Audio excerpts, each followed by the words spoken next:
So, hello everybody and welcome.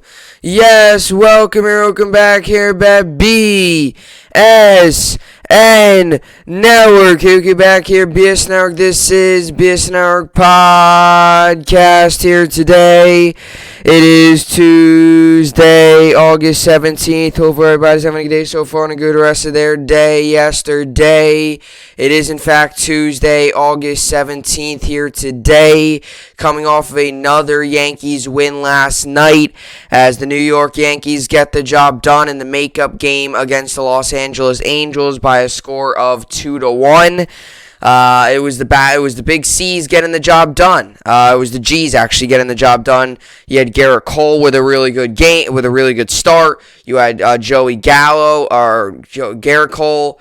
Then you had Gallo, and then you had Chad Green. So it was the G's coming in and really laying the boom last night. Garrett Cole looked great, and that's the big thing. As much as we want to talk about, and Gallo's really starting to heat up. He had another home run last night, and Yankee fans are really starting to, I think, buy in and really starting to like what they're seeing out of him, and myself included. I think, a lot of us, what we were wondering is what would Cole look like coming off of COVID, maybe showing some rustiness, and there was always that thought in your back of your mind, but last night, he showed no rustiness. Last night, he showed like he did not miss any time at all, and it really does, when you see him pitch, and you really see, like, that's what the Yankees have been missing for the past week or two, that's when you really realize, what the type of pitcher he means and what the type of pitcher he is to this team. So, a very good start for Garrett Cole. 9 strikeouts across 5 2/3. It would have been 6, but Odor made an error at third. Not going to sit here and dwell on that and sit here and say, if he made that, could Cole maybe have gone out there? No. Okay, he pitched 5 2/3. He did his job. And I think as Yankee fans, I think he gave us everything we needed. We expected everything we needed, and he was great. And coming off of COVID and all that stuff, and maybe showing some sign. Anytime you come off of an IL, not just with the COVID IL, anytime you come off with the IL, I think it's always you got to watch out. Is there rustiness? Because it might take a little bit to get back into that groove. You're so used to pitching every 5 days. Instead, you're off 2 weeks, and now you're just thrown back into the rotation, right? But he pitched great, and he pitched really good. So, super happy about that. Yankees get the win 2-1. Now today's the big day. You got a quick turnaround from last night's game. You got a 1 o'clock Eastern game today and a 7 o'clock Eastern game today. So a doubleheader today. So we got to be ready for a full day of baseball. As us Yankee fans, I know I'm ready. Hopefully you are as well. Gallo stepping up and having some, big ABs, and he got some big hits. Judge has been doing really well. I mean, this is a guy who's on fire right now, Aaron Judge. I just love what he's doing at the plate. His whole approach just seems like it's just so much better. He's getting the ball over the plate, and, it's one of those things where, there was the pitcher Jose Suarez. I forget what exact pitch it was, but he threw like a little changeup or curveball, whatever it was, over the middle or over the plate, and it was kind of low, or it wasn't not like he hung it, but Judge stayed back on that and took that thing to right field, and that's a beautiful piece of hitting. I mean, instead of trying to take that pitch and hit it out of the ballpark, that's a pitch that you just stay on it, stay with it, and just hit that thing to right field. That's exactly what he did, and that's all you need to do when it comes to, getting on base, getting hits, right? Instead of trying to take that thing 450 dead center, you could just take that thing to right field, and hey, you're on base. So, Judge with a good game all around. Very good team win. Bullpen actually did their job. Very surprising. So, a very good Yankee win. But now it's time to play the Red Sox 2 today and 1 tomorrow. So, a 3-game set across 2 days with a doubleheader today. And the New York Mets lost yesterday as well, 7-5. Shocker. The New York Mets lost. Let's be real here. I think we all expected it coming. Mets lose 7-5. And boy, oh boy, are the New York Mets really slipping away right now. I think a lot of people have I think a lot of people are, naming so many different things. They're sinking, they're falling, they're free falling, they're slipping, whatever. I think there's a lot of names. Anything that means kind of anything that means falling apart or going down. That's what the New York Mets are right now, because they lose yet again last night. They are now 0-4 through this 13-game stretch. So the best they could do, I think realistically, is like 3 wins now. I think that's the best, because you can't say that they're going to win 6 of their next. You can't say they're going to go 6-3 in their next 9 games. I don't think that's going to happen. Nor do I think that's realistic. The Mets are going to have to find a way to win 1 or 2 of these games. And they probably will find a way. I mean, I can't see them going 0-13 in this stretch. But it's bad. It's really bad. And it's getting worse. And last night was a pure example. 7-5. It's just not good. And, they got another game tonight against Giants. It's not one of these things where, this is where it's such a brutal part of the schedule. It's not one of these things, if you're a Met fan, you could say, at least we have this team coming up today. Nope, you got the Giants again. And after this series, you got the Dodgers. And then after that series, guess what? You got the Giants again. And then you get into the Nationals. But then you look at the remaining schedule, you have teams like the Brewers, and you got the Yankees, and oh my God, it's not good. And, Yankees obviously have had their moments this season, but the Yankees seem to be heating up as well. So, Mets are not in a good situation. But today, the Yankees open up a 3-game set against the Red Sox with a doubleheader today. And the Mets play their second game of the 3-game set against San Francisco tonight as well. Alrighty, so with all that being said, let's get to the topics for today's podcast. This Tuesday edition of the BSN Network podcast. A lot of stuff to get to. There's a lot of quarterback stuff to get to in the NFL with Justin Fields, Trey Lance, the Broncos quarterback situation. There's a lot of different things I want to get to there. So I will get to those. Obviously, it's not the NFL season yet, but I will continue to get those, and as the preseason continues to go on. But I did want to get to Quinnen Williams today, as the New York Jets activated him off of the physically unable to participate list yesterday, actually. And he was out there at practice yesterday. Now, he wasn't, full force, but, he was out there. He was going good. And, he was glad. I was really glad to see him back out there on the field. And I'm really happy that he is healthy, really happy that he's back, because as we all know, Quinnen Williams, and not only just Quinnen Williams, but this defensive line has high expectations going into the 2021 season. Last season, having the second best or third best run D in the league. The year before that being number 1 or number 2 in the league in run D. This year, we got to expect the same and some with the new additions of guys like Carl Lawson, Sheldon Rankins, and then you add Quinnen Williams, this is his 3rd season. I really feel like a year that he could really just explode and have a great season. So I'll get to him, talk about how it impacts the Jets, and kind of just a little bit of an update on the Jets as well, including what to expect this week in the Green Bay week a little bit as well. Quinnen Williams not going to play yet this week in the Green Bay week. He'll probably play next week against the Eagles if he plays at all. But, as long as he's ready for the season, and I just want him to stay healthy, that's all that matters. So, coming off of the foot injury, that needed foot surgery, he's back. It's great to see. We'll get into that. Then I want to get into the Jacob deGrom injury update. I know there's a lot to get to with this. It happened over the weekend. Friday, Saturday, I think it was Friday. I know it's so much to get to, but, it's kind of a little late to talk about it, given that it happened last week, but it did happen after my podcast was done, and obviously throughout the weekend, and yesterday I talked about, I wanted to get to the Yankees and the Mets update, I want to get the Jets and the Giants, so today I'm going to talk about deGrom. Yesterday he actually visited another specialist. I don't think there's much news from that, but I want to get into deGrom and if he's going to pitch again, because that's a big question. Is Jacob deGrom even going to pitch again? And I think there's a lot of people that are, very, very sold on he's done for the season, especially if the Mets continue to play this way. You might just say shut him down and just restart and get ready for next year.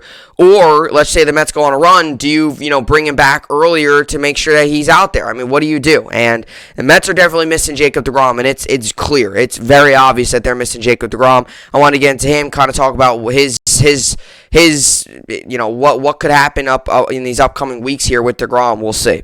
And then we'll get into the New York sports update. As always, we finish it off. Mets, Yankees, Red Sox doubleheader today, 1 o'clock and 7 o'clock Eastern Standard Time. 2 7-inning doubleheaders. I can't stand it, but it is what it is. I don't like the 7-inning doubleheaders. I cannot stand them. I know some people say, it's quicker games and it's shorter. No. If you're a baseball fan and you love watching baseball, you do not like 7-inning doubleheaders. I can guarantee you that. I don't care if it takes quicker. I could sit there and watch a baseball game that takes 6 hours. I love baseball. But, 7 innings you're taking 2 extra innings out of game, and those 2 extra innings, could make a difference. It's really, I just cannot stand them. And especially in a pivotal series against the Red Sox. for the wild card with the division. So much at stake with this series. And you got 2 7-inning doubleheaders. I mean, come on, really? You can't at least switch them to 9 innings because it's a big series? So, we'll see how everything goes there. And then the Mets also against the Giants, second game of the 3-game set today. We'll see if the Mets can somehow find a way to stop the bleeding a little bit, or if they continue to just struggle. We'll find out. Anyway, with all that being said, that's all I got for the intro. With all that being said, this is the BSN podcast, and let's get right into it. So, Quinnen Williams ready to join family of Sharks on Jets defensive line. Yes, you heard that right. Quinnen Williams has officially returned to practice. He got activated yesterday from the PUP list, which is the physically unable to participate. You could say anything for participate, play, practice, whatever you want to say. He just got activated yesterday, which means he is back and he is ready to roll. And I'll tell you what, if the Jets, if there's a guy that the Jets could definitely use, and if there's a guy that we were all thinking of, maybe what are the Jets missing? It is Quinnen Williams, because this is a guy that can impact the game on so many different levels. He can stop the run, he can cause pressure, he can get in the quarterback's face. I mean, when we drafted Quinnen Williams in the 2018 NFL draft at number 3 overall, we expected a guy to be explosive coming off of the line. We expected a guy to be a dominant force, and we ultimately expected a guy to make a game-changing type impact when we drafted him. And that's what we expected. I believe it was the 2018 draft.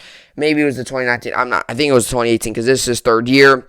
Either way, when we drafted him, this is the guy that we expected to get. Last season, Quinnen Williams had a great season. And if you are wondering what family of Sharks means, that's what he calls the Jets defensive line. Because let's be honest here, out of all these years of, making fun of the Jets and this and that, the Jets have always had a solid defense. That's always been the strength of the New York Jets.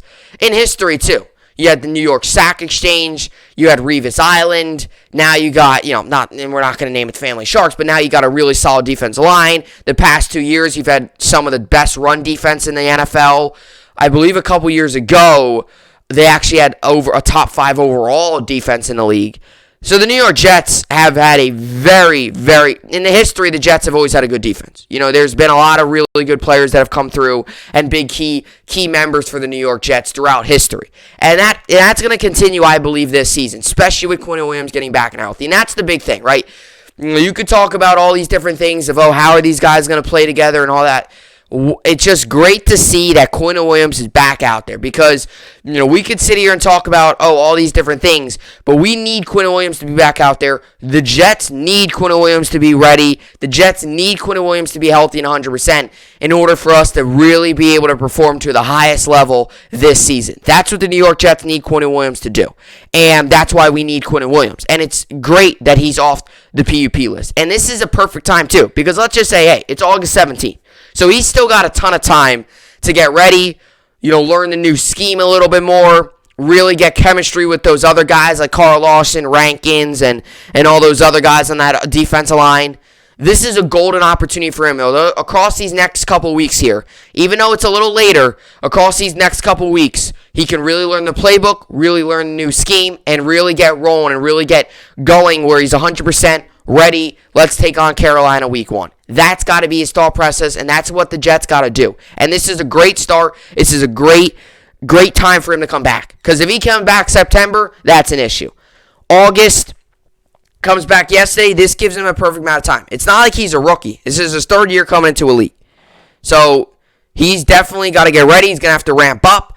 And once he's ready to go, this defensive line could be vicious. And I've said this for the past couple months now. This defensive line has the potential to really, really be dominant. First of all, you don't even talk about the starters. You have great depth at the position. You're talking about Bryce Huff possibly being your backup, who looked very good in the first preseason game, and last season, not just to take away from the preseason, but last season, he showed some very good moments of showing flashes of being this really solid edge rusher. Then you add Quinnen Williams into the mix, and that just bolsters your defense so much, because you can make the argument Quinnen Williams was the best. You can't even make the argument. It is probably a fact. Quinnen Williams was the New York Jets' best defensive lineman last season. And not just was he the best defensive lineman, you could make the argument he was one of the best defenders. I think him and Marcus May got to be up there. Other than that, they're full on. The front seven for the New York Jets last season had a pretty good season, just considering they were a good run defense and, the linebackers were able to get in.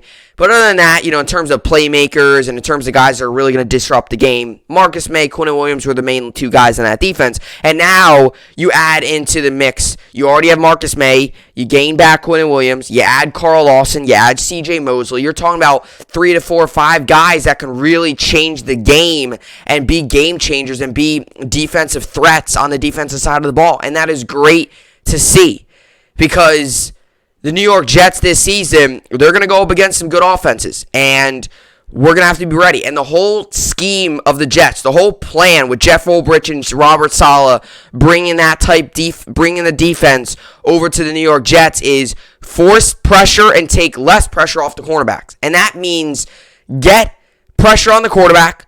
This whole defense is revolved around getting pressured on the quarterback. Pretty much, if you don't get pressure on the quarterback, well, it could be an issue. But get pressure on the quarterback, blitz a lot. Linebackers are going to be more of a coverage role, if you will, if you understand what I'm saying, in terms of more of a, maybe picking up one of the underneath routes, maybe going back a little bit, 5-10 yards, and kind of playing that zone, covering the middle of the field. They're going to play more of a coverage role, and the defensive line is going to play that attacking role, that rushing role, along with maybe a linebacker or two, and that takes the pressure off the cornerbacks, because the quarterback, what we're hoping is a lot of times the ball is going to have to get delivered quick, delivered sloppy, and a lot of these quarterbacks are going to be rushed and, make these bad throws. And that's the whole point of this defense, is rush the quarterback, make him make those bad throws, force him into bad decisions, and that revolts with pressure and getting to the quarterback, getting close to the quarterback, hitting the quarterback, deflecting passes, whatever it needs to get the quarterback uncomfortable. That's exactly what this defensive line is supposed to do. And the boost that Quinn Williams brings after the 8 to 10 month layoff, or 8 to 10 week layoff rather, is just crazy. It really is wild. The boost that he brings to this defensive line, because he was the best defensive lineman last season. And with the foot injury and everything like that, it is really, really, really crazy that he is going to be in this defensive line with all these guys, because this defensive line can be really good. It has the potential to just blow through the roof. And Mosley coming back too. And I know a lot of people are iffy on Mosley. I know a lot of people are they're weird with, Mosley saying, oh, well, he's missed 2 years. Okay, yeah, he has. I understand that. And that's in my head too. Yeah, he missed 2 years, right? But I'm just excited to see him take the field and see him be an impact, because everyone, a lot of people, they just like to say stuff, and you won't watch training camp or anything like that. They'll just say stuff like, oh, he missed 2 years. Great, he missed 2 years. Have you seen what he's doing at training camp? Have you seen the way he looks? Did you see the fact that he lost, 10, 15, 20 pounds? Right? Did you see that? No one sees that. They're just going off of, oh, he missed 2 years.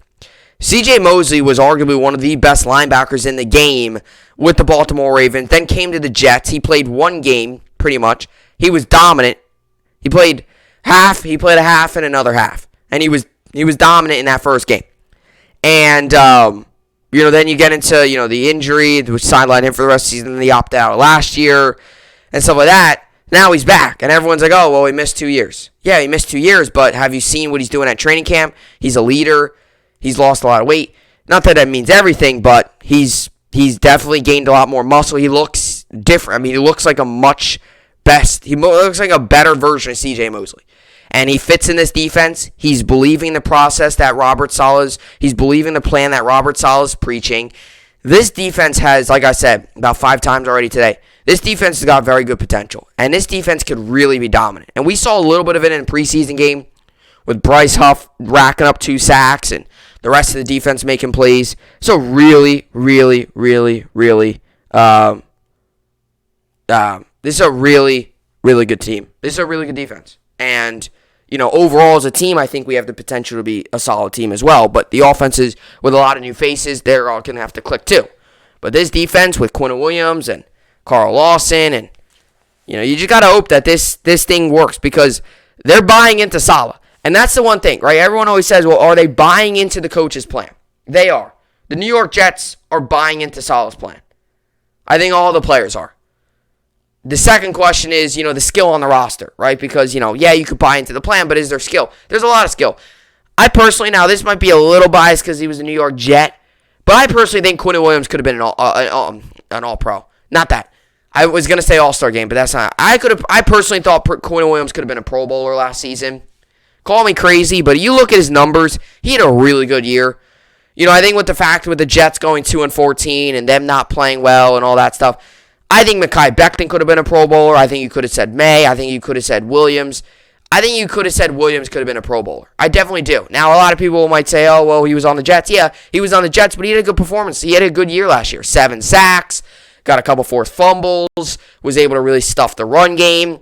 A lot of people don't realize, everyone wants to focus on stats and focus on everything like that, but let's be honest here. The Jets had the third best run defense or whatever in the league last season, and guess what? That was part of it. It was because of Quinnen Williams. He was up there stopping the run, stuffing those guys up front, and really being a key contributor. So everyone might want to talk about the sacks and say, oh, this guy only has 5.5. This guy only has 7 sacks, but he might have a ton of tackles for loss, and he was a very good run stuffer. And that's something that Quinnen Williams can do. Very good run stuffer. Very good. He gets to the quarterback. He gets sacks. He deflects passes. He can tackle you for loss. He can do all things. This is a guy that you call like a 5-tool defense lineman. This is kind of him. He could do 5 things really good. He did it at Alabama, rather. He was very good. We drafted him. That's why he got drafted 3rd overall. Right? So definitely exciting around this Jets defense line. And let's read you the Jets defense line depth chart. And just go to show you how much, depth is on this defense line. You've got guys like Carl Lawson, Quinnen Williams, Forlanzo Fatukasi, who had a very good year last season. You have John Franklin Myers, Nathan Shepard, Sheldon Rankins, Vinny Curry. And then other than that, you get into some of your other guys. But you do have Jonathan Marshall, who you drafted this season. He actually had a in the preseason game, he had a safety. Then you have Michael Dwumfor out of Rutgers, who, he might make the roster, who knows. But then you have Bryce Huff, who, to be honest, he could start. If last season he's capable of starting, but he's third on the depth chart, which just goes to show you the crazy depth we have. You have Kyle Phillips as well, although I could very well see JFM, John Franklin Myers, and then Kyle Phillips, or then Bryce Huff, but that all depends. But you look at that front. You look at that front of that line. Let's look at the front 7 here. So you got Carl Lawson, Quinnen Williams, Forlanzo Fatukasi, and John Franklin Myers. And then your linebackers are C.J. Mosley, Jared Davis, and Hamza. So that's good. I'm not going to pronounce his last name's kind of hard to pronounce. I just call him Hamza. Then your backup linebackers are Jamian Sherwood, rookie, Blake Cashman, who's been in the league a little bit here, but he's injured, Noah Dawkins, and then you get into some of your other guys, and it's not as great. But you look at your starting lineup. I mean, Jared Davis, a guy who, you hope that he can revamp his career a little bit. Hamza, we'll have to see what he can do as a rookie. You can only predict so much. And then you got C.J. Mosley, you all know, the experienced veteran guy that I believe will have a solid year. And then you get to that defensive line, like I mentioned, Carl Lawson, Quinnen Williams, Fatukasi. Then you have, JFM. And, you could even add Bryce Huff into the mix with, being a depth. Jets have incredible defensive line depth and defensive depth overall. Now, you get to their secondary and maybe not as much depth with Bless Austin and Bryce Hall, and then you have Lamar Jackson and Brandon Echols, and maybe Isaiah Dunn and Jason Pinnock. Maybe not as much depth in the secondary. A lot, like I said, very young. Bryce Hall, 2nd season. Bless Austin, 3rd year. Brandon Echols, 2nd season. 1st season rather. Lamar Jackson, 2nd season. Jason Pinnock, 1st season. Isaiah Dunn, 1st season. So you go rookie, 2nd-year player, rookie, and then 3rd-year player, 2nd-year player. The veteran on the secondary for the New York Jets, veteran at the cornerback position is Bless Austin, and he's in his 3rd season. So that just goes to show you how young it is. It's a work in progress. Defense line, though, on the other end, it's got some experience. I mean, you got Quinn Williams going into his 3rd year, which is still young, but, experience. And same thing with Bless Austin. That's experience. But to be the leader of a whole position group is pretty crazy. You go to, Carl Lawson's been in the league for a little bit. Falanso Fatukasi, he's still young. You get Mosley, Jared Davis, both veterans, guys that have been in the league. Blake Cashman, he's been injured a ton, but I don't know how high I am on Blake Cashman. I don't really know what he's going to do, but what his role is going to be. But the guy who's also been in the league for, 2-3 years now. But he's just it really is, this defense has potential. And let's, look at the defense. You look at the safeties, too. Marcus May, and I would probably say LaMarcus Joyner is probably the guy that LaMarcus Joyner is probably the guy that's going to be in front of Ashton Davis, who's PUP right now, physically unable to participate because he's not very good. I didn't like Ashton Davis last season. I didn't think he was that good. A lot of Jets fans are overhyping him. Look at the numbers. Look at his coverage. Look at what he did last season. He wasn't that good. Then you look. I think LaMarcus Joyner, a guy who throughout his career has been mainly a safety, much better to put him into that role than into a cornerback role, because with the Raiders, he was in more of a cornerback role. That's not going to work out. He wasn't very good with the Raiders in the cornerback role. He's more of a safety role. Put him in that safety position. Marcus May obviously had a very good season last season. And then you get to the offense. Man, the offense is, like I said, Corey Davis, Crowder, Cole, Elijah Moore, Berrios, Denzel Mims. You get down to Jeff Smith, Vincent Smith. A lot of depth at the receiver position as well. I think a receiver position, another position, has a lot of potential. I think it's a matter of can it fulfill it. I think the defense has kind of already lived up to the potential. I'm going to tell you why. Quinn Williams has been very good. Marcus May has been good. C.J. Mosley's shown throughout his career he can be dominant. Carl Lawson, very good. Right? Bless Austin has shown flashes. He's interesting, but he's shown flashes. LaMarcus Joyner's had some good years. The secondary is interesting because it's young and it's still building, and it's going to be a lot of mixing and matching. I mean, very well by week 3, we could see Jason Pinnock as a starting cornerback. That's just how it is. So it's going to be a lot of mixing and mashing. Rankins, veteran. Vinny Curry, also been in the league a little bit. John Franklin Myers, he's young. There's a lot of leadership on that defense line. There is. A lot of veteran guys, a lot of guys have been in the league, experienced a lot, seen a lot, different defenses. They've all landed here, and they seem like they're all buying it. So I think if you're a Jet fan, you got to be excited about the defense. I know the offense is exciting as well, with the new quarterback and Zach Wilson, and you got a lot of new guys in terms of receiver core and the offensive line, with Elijah Vera-Tucker and Mekhi Becton and all those different guys who believe that left side's going to be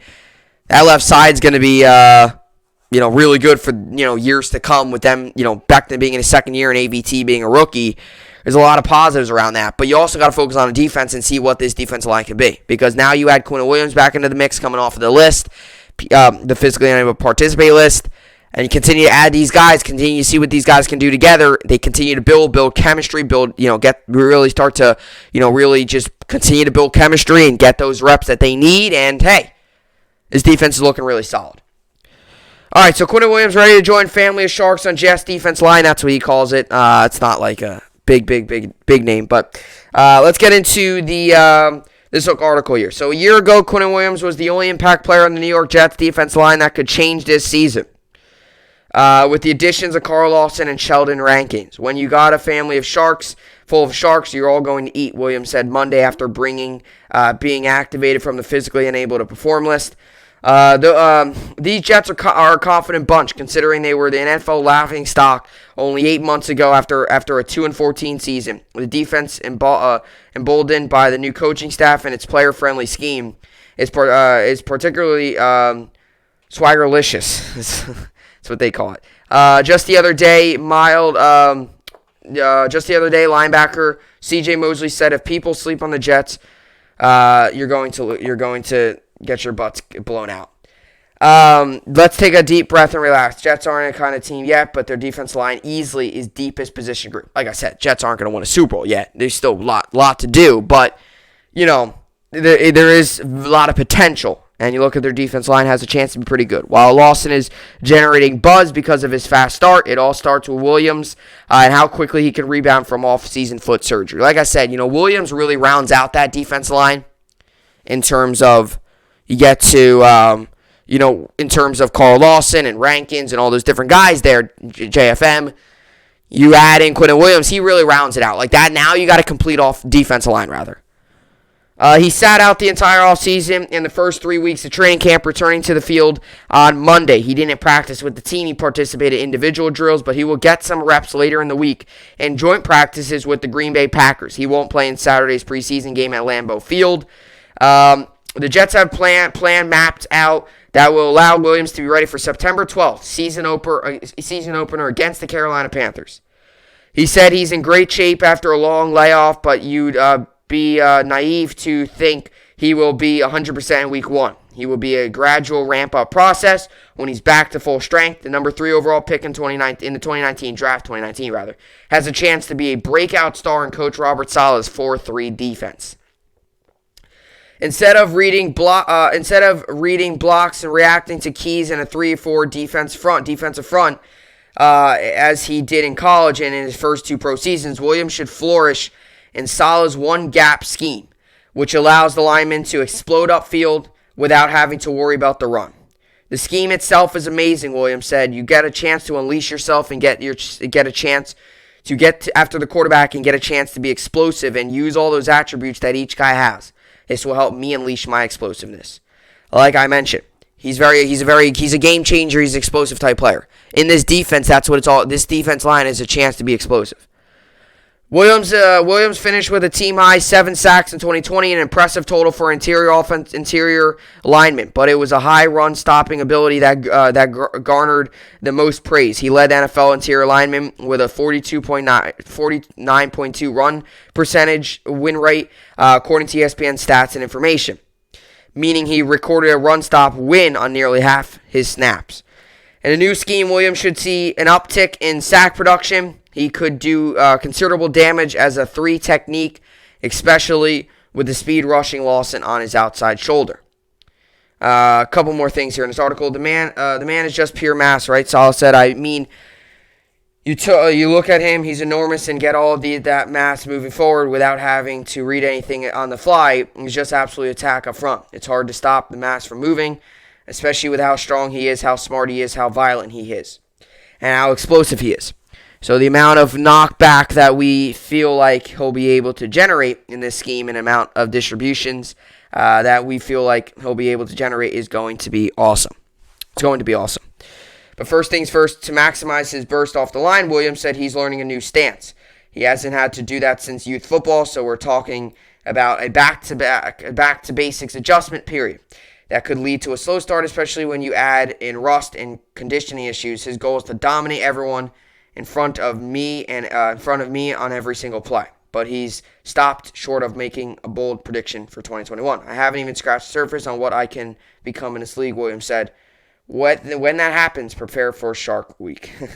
All right, so like I said, there might be some rustiness, but new stance, you could sit here and say, oh, that's almost like a guy changing his batting stance. I mean, it's making adjustments. He's just making an adjustment to his stance. So, it's not really, I don't think it's something to worry about. I'm not just saying that because I'm a Jet fan. I'm saying that in general, okay? You could say, oh, well, he's changed his stance. Yeah, guys in the MLB do that all the time. They change their batting stance or they make adjustments. Does that all of a sudden say, oh, no, he might show rustiness as the play? Actually, no, they make adjustments for the good. They make adjustments, then they usually start to hit better because of those adjustments. So he can only actually do better, I would assume, with the adjustments. So, that final sentence there, guy didn't really know what he was talking about. Not a huge fan of that. The article that I read, not a huge fan of the beat reporter that wrote it. But either way, it doesn't make sense saying, oh, he changed his stance. That could lead to rustiness. No. It's just like in baseball. If a guy tweaks his stance and makes changes, good for him. He probably will hit better now, right? Do it all the time. I mean, Judge, they were talking about last night in the broadcast. Judge, even, I'm not trying to get off topic here, but Judge, he made a little bit of an adjustment to look like he's farther back from the plate now. So, what? Is that going to show some rustiness? Judge has been arguably the hottest hitter on the Yankees right now. So, it's good to see that he's back, though. Very good to see and exciting. But coming up next here, I want to get into Jacob deGrom injury update. A lot to get to with Jacob deGrom and the Mets. A lot to get to just in general with the Mets, because this is a team who falls yet again last night, and they're now back down to 500. We'll get to the Mets and Jacob deGrom next. Alrighty, so very, very big update for the New York Mets and a very negative update for the New York Mets. Mets Jacob deGrom shut down for 2 more weeks with elbow injury. So this doesn't mean he's not like playing or going to practice. This means he's shut down. Like he's not going to, he's not throwing. He's probably not, he might stretch a little bit with his arm and stuff, just keep it loose, but he's not throwing. Pretty much, he's not doing really anything with that arm of his in the right arm and that elbow. It's continuing to have elbow inflammation, and it's one of those things that keeps occurring. Like he throws, he feels good, and then up there he goes. The inflammation in the elbow, and it just happened again. Recently here he threw. They thought he looked good. They thought he felt good, and then they find out that hey, he's still got more inflammation in the elbow. So it's one of these things, and these happen all the time in sports where you look at you look at the MLB or even the NHL or NFL or NBA. You look at any of those major sports. There's a lot of times where guys get injured and they keep re-injuring things, and they keep, they can never get back, healthy again, because it's just one of those things that you don't know what to do with it. Like this continues to happen, and not that the Mets don't know what's happening, because the trainers and the doctors that he's meeting, I'm sure, have a good idea, but it's something that you might think as a Met fan, is this something more major than what it really is? Because if it's elbow inflammation and every time he throws, it inflames and he gets inflammation in the elbow, would you think that it might be something bigger than what they're making it to be? Maybe it is, but I'm going to tell you what. I don't know if Jacob deGrom's going to throw another pitch in 2021. I don't know. I really think there's a good chance that he does not take the mound again in the 2021 season, because he's shut down 2 more weeks. By the time he went to do rehab assignments and throw bullpens and simulated games, he's not coming back until mid-September. And then you got to also say, okay, September-ish is probably about its good timetable. Well, let's say the Mets are 10 games below 500 and 7.5 back of the division. Let me ask you something. Are you going to force him back? Are you going to bring him back? And the way the Mets have been playing and their schedule that still has to come, playing against the Brewers and some other really, really dominant forces, there's a good chance that the Mets just shut down Jacob deGrom for the rest of the season. And, if it's something that continues to pop up and continues to happen every time he throws, every time he practices, you might have to think just shutting him down and rest is the only possible thing that could really help him. Because 2 weeks, then throwing a bullpen session, I don't know if that's really going to help. Because every time he throws the bullpen and every time he seems to throw and do something with that arm, it inflames, it gets inflammation, and now all of a sudden he's shut down again for 2 weeks. And if the Mets could get more negative news, this is it. I mean, the Mets, we all going into the second half of the season, we wanted to see what Jacob deGrom could do, Cy Young, records, what will his ERA been at the end of the season. And as a Yankee fan, I know a lot of people are probably, as Met fans, they love to see him get crushed. I'm happy the Mets are losing. It's awesome. But I like deGrom. I like deGrom a lot. He's actually one of my favorite Met players. I've always liked him for a long time. Pitching, pitchers and all that stuff. He's an ace. He's a really good pitcher. I've always liked deGrom. So, I did want to see what he was capable of this season in terms of what he was able to accomplish this year. Because I think there was a really good chance that he would have had a great year this season. And in the second half of the season as well, what could he have accomplished? What records could he have broke? What pitcher could he have been? I think there were so many questions. There were so many possibilities. It really was, it does kind of, it takes, not just out of the Mets, but as a baseball fan in general, it kind of just takes, the energy out of you. I wanted to see what he could have accomplished in the second half of the season in terms of, records and, what his ERA could have been and strikeouts and Cy Young and, maybe pitching down the stretch in September and October and what could he have been like. That's all out the window now. And he might not even throw again. And for such a dominant season from Jacob deGrom, where we were talking about possibly the single greatest season ever by a starting pitcher, is now pretty much very close to done. And maybe it is done with Jacob deGrom. Because there's a chance that rest and recovery is the only thing that's going to be able to help and solve this injury. It might not be, 2 weeks off, go back out there and throw again, it might need to take more than 2 weeks. It might need to take an off season. It might need to take more of a rehab type thing than just 2 weeks is up. Let's throw a bullpen and let's try to get you back out there on the field. And if the Mets continue to lose, the Mets are going to start to play the long game with deGrom. And I think the Mets should do that because the Mets are continuing to lose. They're falling further and further and further out of playoff position. They're back down to 500.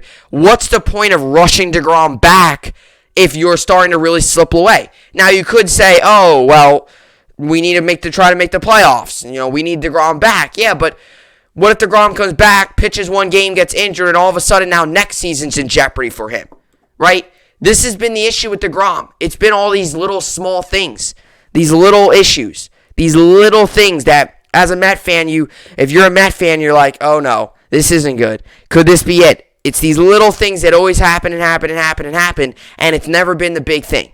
And now all of a sudden, with him getting shut down for 2 more weeks and him having thrown a pitch here in the second half of the season, there's a chance maybe this is bigger than what the Mets think, and maybe this is bigger than what the fan base thinks. And if it is, the Mets got to find a solution now because he's got to be ready for next season. So definitely an interesting development and an interesting situation. But for what we thought was going to be a history-making season and how dominant of a pitcher he can be, this is a huge loss for the New York Mets and a huge, just a negative update. If you're a Met fan, you were hoping to hear, deGrom, is making progress and he should be back within 2 weeks, not shut down for another 2 weeks. And as the Mets season continues to go in a downward spiral, it looks like Jacob deGrom's injury could also be headed in a downward spiral. And we'll see if he throws another pitch in 2021. Now, if the Mets let's say the Mets turn their season around. And let's say, let's say by September, all of a sudden the Mets have won 10 of their last 15, and they're rolling, they're cruising, they're doing great. Maybe you go ahead and say, hey, maybe you try to bring him back a little earlier just so then he can make that playoff push with them. If they're tied for first place, maybe you say, hey, we got to get him back in action. Maybe something like that. But if the Mets are, they lose 10 of their next 15 and they're playing like they are now, and let's say by September they're 5, 6, 7 games below 500, I think this is going to happen, although it seems like it's very well a possibility. I'm just saying in general, different situations. I think if you're the Mets, you say, hey, shut him down. Hey, we're not going to take the risk on this guy. Shut him down. Just forget about it. Shut him down. We'll, get him back next season. Because we saw what he's capable of doing. And we've seen this throughout his career. Every year he's gone better and better and better, and this season seemed like his best year. And he's down. And he's not going to win a Cy Young either. This is one thing that I don't like. Mets fans keep saying, deGrom should win a Cy Young. He's injured. He's not pitching. He should not win. He should not be the Cy Young this season. If he continue to pitch like he did, he's the Cy Young. But right now, he's injured. He can't win the Cy Young. I know he's broke some records this season, and he's been dominant in the times he started. But you can't sit here and say he deserves to be the Cy Young with him being injured like this. You can't say that because he's not. And the Mets pitching staff, they're taking a massive hit because he's down for another 2 weeks. Taijuan Walker had a good start against the Dodgers, but it seems like ever since coming out of the All-Star break, he hasn't been the same pitcher. Stroman's been very good. Carrasco got crushed, 6 runs in 2 innings against the Dodgers on Sunday. And yesterday, Rich Hill wasn't really able to help the cause much either. I don't think he got smoked. I could look at the final numbers here, but it's a Mets pitching staff that's in a very bad situation. And us Yankee fans are talking about the Yankees pitching staff, missing out on players. And sure, we have been, but, the Mets pitching staff, it's definitely it's not very good either. Yesterday, Rich Hill threw 3 2/3, 6 hits, 2 runs, 2 earned, 2 strikeouts. So he wasn't awful, but he wasn't anything special either. I'll tell you who's been struggling is Trevor May. Gosh, he's been awful. 1 inning, 3 earned runs yesterday. He's been struggling recently, too. He was going good. He had a good year going, and now he's all of a sudden struggling. I mean, he's a guy that's not that dominant either. The bullpen actually got the job done. Rich Hill, Miguel Castro, and Trevor May were the guys that lit up the runs last night. And 3 of those runs came in the 7th inning. So, the pitching wasn't great, but you look at the night before, Carrasco allowing 6 runs in 2 innings, putting yourself in a 6-run hole with the offense playing like it is. That's not going to win you games. So, the Mets got to figure something out. Whether that's, using more openers or whatever, but this is negative. This is as negative as it can get. And he's out for another 2 more weeks, and the question still looms, what's deGrom going to do the rest of the season? Because I think there's a chance that if the Mets are far out of the playoff, you don't rush him back. You say, hey, shut him down, and we'll be back. And even if he comes back, what is he going to come back for? 3 weeks, which is what? 3 starts? What is he going to come back for? Okay, Jacob deGrom's back mid-September. Let's say he comes back September 20th. Okay, Jacob deGrom's back. Great, good. Season ends, October 3rd. So what are you going to do? Is he going to pitch twice and that's going to be his season? No. Even if you look at the timeline, put record aside, put standings aside, put, whether you're going to go all in or not. If he comes back mid-September, what is he going to do? Throw 2 games and that's going to be his season? You know what I'm saying? It just doesn't make sense for the New York Mets to, rush deGrom back and, even try to see if he can pitch again. Because this is a guy that you also need for next year. And if he does pitch again and something really bad happens, well, now next season's all of a sudden already started on a downward spiral. Well, it's going to be interesting to see how the Mets approach this. I mean, you do want your ace on the mound. I'm not saying you don't. But I'm just saying the Mets are going to have to see how this goes. Because if he's not healthy and you throw him out there, that's not good. And you try to force him back, maybe trying to help the playoffs, not going to be good.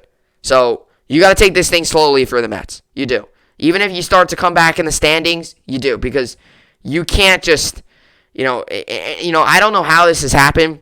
It might just be the fact that he throws 100 pretty much every pitch. But, we'll see.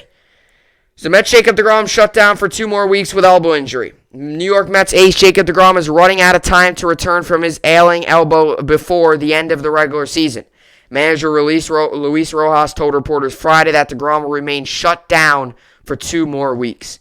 Rojas said his star pitcher's elbow inflammation has improved, but not enough for him to resume throwing. And no one can figure out the nature of the issue, which is what I'm saying. This might be something that they think is small. I'm not trying to be negative. I try to be a glass half full type guy, but what if it's something bigger than maybe they think? That's why I think there's a high risk of putting him back out there this season, but there's also a high reward because you're also talking about putting the best pitcher in baseball back out there. So we'll see. Jacob deGrom went to Los Angeles to get a second opinion from Dr. Neil. His last name's tough to pronounce. Elatre, one of the top elbow sports surgeons in the country. His right elbow inflammation has improved, Rojas said, but not improved enough. Rojas says the Mets and their doctors still don't know what's wrong.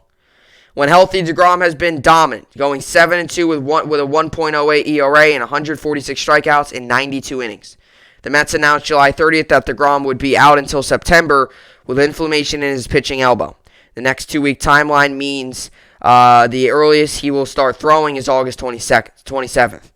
Given that deGrom hasn't pitched since July 7th, he would likely need to make multiple rehab appearances before starting an MLB game. The 33-year-old could return in a relief role if the Mets stay close with the Atlanta Braves and Philadelphia Phillies in the National League East race. In addition to being pulled from starts early on a few occasions this season because of injury, deGrom spent time on the 10-day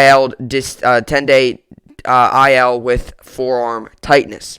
deGrom has finished third or better in NL Cy Young Award voting in 3 consecutive years, winning in 2018 and 2019. He's a strong candidate to win his third this season and became a 4-time All-Star with his selection to the All-Star game earlier this year.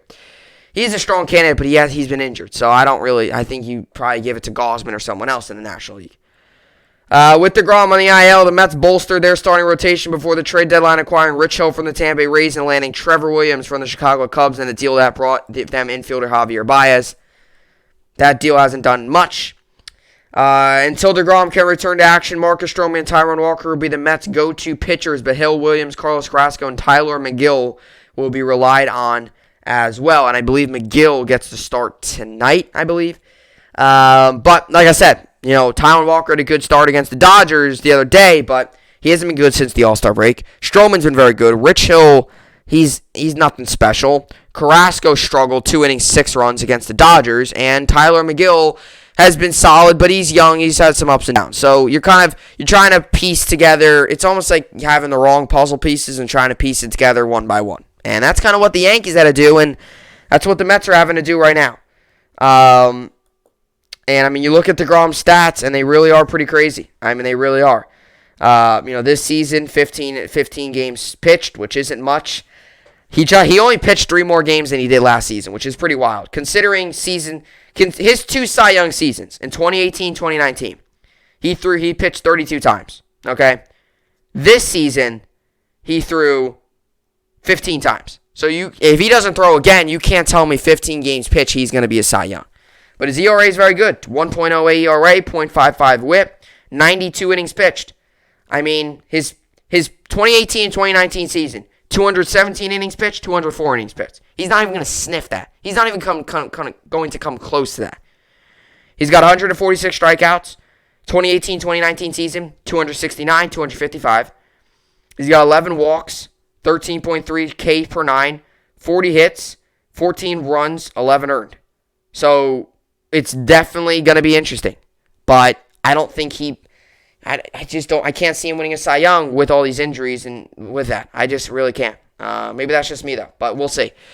I think deGrom's a great player and all, but he's got to find a way to stay healthy. And whether that, why is he injured so much? Is it because he throws 100 miles an hour every other pitch? Maybe. Is it because he's throwing 100, whatever, in spring training? Maybe.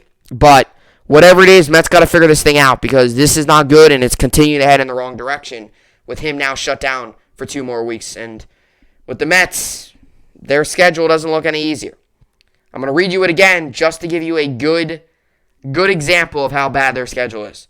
So Giants and Dodgers, Giants again, Nationals, then you have the Marlins, so you have a little easy games there. Then you have the Nationals again. And then you get the Marlins, and you get the Yankees, then you get the Cardinals, and then you get the Phillies, and then you get the Red Sox, then you get the Brewers. And then you finish off the season with the Braves. So Mets schedule, it's still not easy. So we'll see what the Mets do. But the Mets, they're missing out on their big guy. They're not that shake up deGrom. And, whenever or if he comes back, how does he perform? Who knows? We'll see. All right. But anyway, let's get to the New York sports update. As for yesterday in the MLB, the Giants won, or actually Dodgers won, Twins won, White Sox won, Royals won, Rockies won, Reds won, Braves won, and Rays won. Giants won yesterday 7-5 over the Mets, so Mets moved to 59 and 59 on the season. The Yankees won 2-1 yesterday. Yankees moved to 66 and 52. So a good win there. And as for today, we got the Blue Jays Nationals. I'll give Blue Jays the win. Tigers Angels give Tigers the win. Braves Marlins give Braves the win. Reds Cubs give Reds the win. Rays Orioles give Rays the win. Brewers Cardinals give Brewers the win. Mariners Rangers give Mariners the win. Astros Orioles give Astros the win. White Sox A's give White Sox the win. Twins Indians give Twins the win. Rockies Padres give Rockies the win. Phillies Diamondbacks give Phillies the win. Dodgers Pirates give Dodgers the win. Giants Mets today. Giants come in this game 77 and 42. Mets come in this game 59-59. This game comes on today 9:45 p.m. Eastern Time. You can find us on NBC Bay Area and SNY. Mets got Marcus Stroman on the mound. He's 8-11 with a 2.79 ERA, and the Giants got Logan Webb on the mound. He's 2.97 with an over/under 7.5. Give me the Giants. Let's see. And also, 75% of people think the Giants will win. So give me the Giants. Yankees have 2 games today. Red Sox-Yankees game 1 is at 1:05 p.m. Eastern Time on MLB Network. You can also find it on Yes Network. Both games will be on MLB Network. Yes Network. Second game will be on Pix 11 and MLB Network. Red Sox got Tanner Houck on the mound for the first game. He's 0-3 with a 2.94 ERA. Yankees got Jordan Montgomery on the mound. He's 4-5 with a 3.69 ERA. The over/under is 7. 66 and 52 on the season. Yankees 69 and 51 for the Red Sox. For the first game, 68% of people think the Red Sox will win. And for the second game, The Red Sox got Nate Eovaldi on the mound. He's 10-7 with a 3.93 ERA, and the Yankees got Luis Gil on the mound. He's 1-0 with it. He hasn't allowed a run yet. And in the second game, it hasn't done yet. So I think they. I mean, I could see them winning both. I could. It's kind of tough to say. I say I'm not going to give you an order of when I think we win. If anything, if there's going to be a game we lose, I think it would probably be the first game, just because the Yankees tend to struggle in day games. And the night game, there's going to be more energy, more people there. I just think the Yankees might tend to do better in that night game. But we'll see. So I'm going to go ahead and say, I don't know. I think if the Yankees would to lose a game, it's going to be the first game. And I'll tell you why. Yankees tend to struggle in day games, number one. Number two, not many people there. Energy might not be great. Number three, night game with the energy higher. It might really feel like a real Red Sox-Yankees rivalry game. I could see the Yankees taking game two. Along with, the Yankees tend to struggle when Montgomery's on the mound. Not in a bad way. I'm glad Monty's back, but they don't score runs for him. So, do they decide to score runs for him today? We'll see. Game two, Gil on the mound. I fully trust him. And Nate Eovaldi's on the mound, but it looks like his ERA is already all the way up to 3.93. So, we'll see if the Yankees can find a way here. But we got to at least take one. I mean, you got to. I would love to take two. That would be awesome. But I think we're capable of it. We just take it game by game. That's all the Yankees got to do. Alrighty, and as for fantasy baseball, I'm currently winning 54-30. Today I've got going Will Smith, Matt Olson, Marcus Semien, Austin Riley, Jake Cronenworth, Carlos Correa, Gene Segura, Christian Yelich, Whit Merrifield, Austin Meadows, Manuel Margot, Josh Harrison, and Luke Voigt. As for the pitching, I got Chris Bassett and Alek Manoah on the mound. Dylan Carlson still day-to-day. Carlson, wrist sprain, likely won't return to action until Tuesday at the earliest. Zachary Silver of Omi.com reports. So that was on Friday. No new update on him. He's still day-to-day. Bregman, there is that update. There is no update on him either. So no update really on any of these guys. Cole pitched really well for me last night. Really, really well. 26 points. So he pitched well overall. 2 hits, 1 earned, 1 run, 1 walk. All in all, really, really good performance from Cole last night. For fantasy and for regular. So, it's great. Alrighty, so, that's what I got for the podcast. By the way, I told you tomorrow is my fantasy draft for football. And it's kind of funny because I've been doing mock drafts. You can go onto the fantasy site and do mock drafts. And it was funny because I was doing a mock draft yesterday. And I like I said, I try to go through every situation. This year, with it being 12 people in the league, it's a little different because you're going to have a lot more time from your first pick to your second pick. So it's going to be a little bit more interesting, with that. But I've been doing these mock drafts, and it's like, yesterday I did a mock draft. And, they're realistic, right? I always try to, they're realistic. But I was doing a mock draft, and everything was going planned, right? First 2 picks were McCaffrey, Dalvin Cook. Third pick was Russell Wilson. And then the 4th pick was Barkley, and then the 5th pick was 4th pick was, I think, Adams or something, and the 5th pick was me, and it was Kamara. So I was like, I left it because I was like, this isn't realistic. But I do know what I'm going to do. If I get the first pick, take McCaffrey. Second pick, you take Cook. Third pick, you take Kamara. Then after that, it gets interesting. I would probably tend to say the 4th pick's Derrick Henry. 5th pick is a choice. That's kind of up to you. And anywhere on from that, it's debatable. Because running backs are short in this league. So, if you don't get a top 5 pick, you're in a weird situation. You could go Barkley. You could go a lot of different guys. You can go a lot of different ways. But, it might be one of those situations where you might be stuck with a running back that's kind of interesting. Now, sure, you get the 12th pick. And you're in a different situation because you could go running back. You look at some of the top running backs, you still got some good ones. I mean, you get down to even the later rounds, you get Gibson, Mixon, Montgomery, Swift, Dobbins, Sanders, Chris Carson, Jacobs. There's a lot of good running backs, but, the depth at that position isn't great considered to receivers who you get receivers. You even get all the way down. You could still be picking from guys like Tyler Boyd and Michael Thomas and Samuel and all those guys. So it's going to be interesting. But I definitely feel prepared this year because it's like a 12-team league, and I've done a lot of preparation because I've never done 12-team leagues before in fantasy football. So it's kind of interesting. What I've noticed is with baseball, what I noticed was you got to nail your late rounds. If you don't, your first couple rounds, you got to make sure you get your late rounds. Those late round picks are big because sometimes towards the late round, you might get lazy and you might just start picking guys. That's not good. Your late round picks are big. Fantasy hockey was big for me. My late round additions were the guys that were producing the most. Also, the waiver wire acquisitions as well. Fantasy baseball, same thing. It's the late round additions that have been the most crucial as well. Now, sure, my couple first picks have been big too, like Cole and all them. But your late round additions are very big as well. So, yeah. But definitely, if you get the number one pick, you got to take McCaffrey. You got to take McCaffrey. That you have to take him. You can't take someone. You got to take Christian McCaffrey. And if you already did, good choice. If you didn't, I disagree. You got to take Christian McCaffrey if you have the first pick. So that'll do it for the podcast. Another good podcast on the books about fantasy football. Either tomorrow or Thursday, I'm going to come out with my top 20, top 10, whatever, fantasy football rankings, give you some draft advice, all that stuff as we get closer and closer to the football season. And I have my draft on Thursday. So I'll get a little, get a little closer as we get closer to it. I think I'll probably do a Thursday fantasy football rankings, if anything. But I might do it tomorrow as well. Like I said, a lot of other football topics to get to. So, we'll see how all that plays out, and plus any other news that comes across in the sports world. So, that'll do it. With all that being said, hopefully you all enjoyed it. I'll see you all back here tomorrow. Hope you enjoyed it, and thanks for watching.